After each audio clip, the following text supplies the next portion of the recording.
Shalom, saudara-saudara yang kasih Tuhan. Bagaimana kabarnya hari ini? Dimanapun saudara-saudara berada hari ini, saya yakin dan percaya bahwa saudara-saudara semua dalam keadaan yang baik dan sehat. Dan itu semua berkat kasih dan kemurahan Tuhan dalam kehidupan kita. Merebaknya virus COVID-19 yang hari-hari ini terjadi di berbagai negara termasuk bangsa kita, negara kita Indonesia, yang sangat mempengaruhi kehidupan kita. Tidak hanya dari segi kesehatan, tetapi juga dari segi ekonomi, pendidikan, sosial, bahkan kehidupan kerohanian kita. Untuk kita beribadah saja sangat sulit. Dan keadaan ini seringkali membuat kita takut, seringkali membuat kita khawatir, seringkali membuat kita cemas. Tapi firman Tuhan hari ini datang kepada kita di dalam Filipi 4 ayat 6 dan ayat yang ke-7. Janganlah hendaknya kamu khawatir tentang apapun juga, tetapi nyatakanlah dalam segala hal keinginanmu kepada Allah, dalam doa dan permohonan dengan ucapan syukur. Damai sejahtera Allah yang melampaui segala akal akan memelihara hati dan pikiranmu dalam Kristus Yesus. Firman Tuhan datang kepada kita, jangan khawatir. Tetapi seringkali sebagai manusia, melihat situasi kondisi yang hari-hari ini begitu mencekam, begitu mengerikan, seringkali kekhawatiran dan kecemasan itu hadir dalam kehidupan kita. Nah, bagaimana cara kita untuk kita mengatasi kekhawatiran itu? Yang pertama, firman Tuhan katakan, nyatakanlah dalam segala hal keinginanmu kepada Allah di dalam doa. Doa di sini berbicara mengenai suatu hubungan kita kepada Tuhan. Jadi tidak hanya berfokus kepada diri kita saja, tetapi pada suatu relasi hubungan yang lebih mendalam antara kita dengan Tuhan. Ada dua pribadi yang secara aktif terlibat di dalamnya. Suatu komunikasi dua arah antara kita dan Tuhan. Kita memberi ruang kepada Tuhan untuk Tuhan berkenan menyatakan pribadinya kepada kita. Dan saat Tuhan menyatakan pribadinya kepada kita, itu adalah puncak dari doa yang kita lakukan. Ketika Tuhan menyatakan pribadinya kepada kita, Tuhan berkenan mengajar kita dan membuat kita mengalami suatu pemahaman, pengertian, pengenalan tentang pribadi Tuhan secara benar. Maka ketakutan, kekhawatiran itu akan sirna. Mengapa bisa demikian? Karena kita memiliki pengetahuan yang benar. Kita memiliki pengalaman dan pengenalan yang benar akan Tuhan. Akan pada siapa diri kita ini bergantung. Akan siapa pemilik kehidupan kita. Kita memiliki pengenalan yang benar bahwa Tuhanlah yang memiliki kehidupan kita. Maka seketika itu kekhawatiran kita, kecemasan kita akan lenyap. Karena kita tahu pada siapa kita menggantungkan kehidupan kita.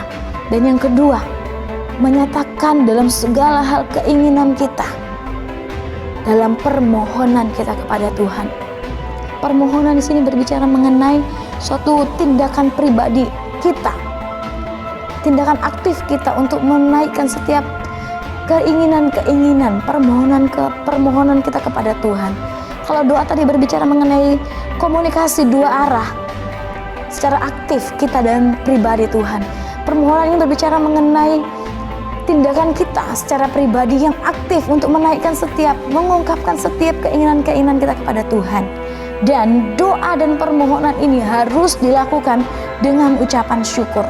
Dalam terjemahan sederhana dikatakan, jangan khawatir tentang apapun, tetapi berdoalah untuk segala sesuatu.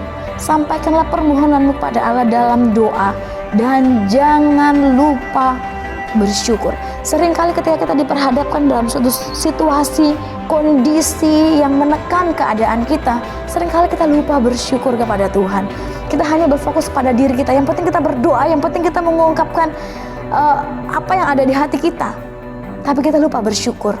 Tapi firman Tuhan datang pada kita. Jangan lupa bersyukur. Doa dan permohonan ini harus disertai dengan ucapan syukur. Sehingga di ayat yang ke-7, damai sejahtera Allah yang melampaui segala akal akan memelihara hati dan pikiranmu dalam Kristus Yesus. Tuhan akan memberi damai sejahtera kepada kita yang melampaui segala akal pikiran manusia, yang tidak pernah terfikirkan oleh manusia. Dalam terjemahan sederhana dikatakan, dengan demikian ketenangan atau damai sejahtera dalam perlindungan Allah yang kita terima karena bersatu dengan Kristus Yesus akan menjadi seperti pengawal yang akan selalu menjaga hati dan pikiranmu. Ketenangan yang diberikan Allah itu melebihi segala pengertian manusia. Jadi damai sejahtera yang Tuhan berikan itu akan mengawal hati dan pikiran kita untuk kita tidak merasa cemas dan khawatir lagi. Dan damai sejahtera ini melebihi pengertian manusia. Jangan khawatir, tetapi berdoalah.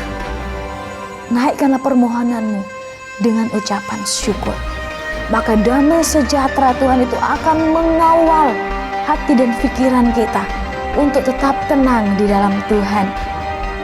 Firman Tuhan ini juga diteguhkan dari ayat firman Tuhan yang lain, bahwa Tuhan tidak pernah memberikan kepada kita roh ketakutan, tetapi Tuhan memberi kepada kita roh yang membangkitkan keberanian, roh yang membangkitkan kasih di dalam diri kita, dan roh yang membangkitkan pikiran yang sehat. Jadi saudara-saudara yang dikasih Tuhan, tidak perlu khawatir sekalipun kondisi menghimpit, kondisi mencekam kita, firman Tuhan datang pada kita. Berdoa dengan ucapan syukur. Raih puncak doa itu dengan mengalami pengalaman bersama Tuhan, dengan mengalami pengenalan yang benar tentang Tuhan, dan nyatakanlah setiap permohonan kita kepada Tuhan dengan ucapan syukur. Tuhan Yesus memberkati kita semua. Shalom.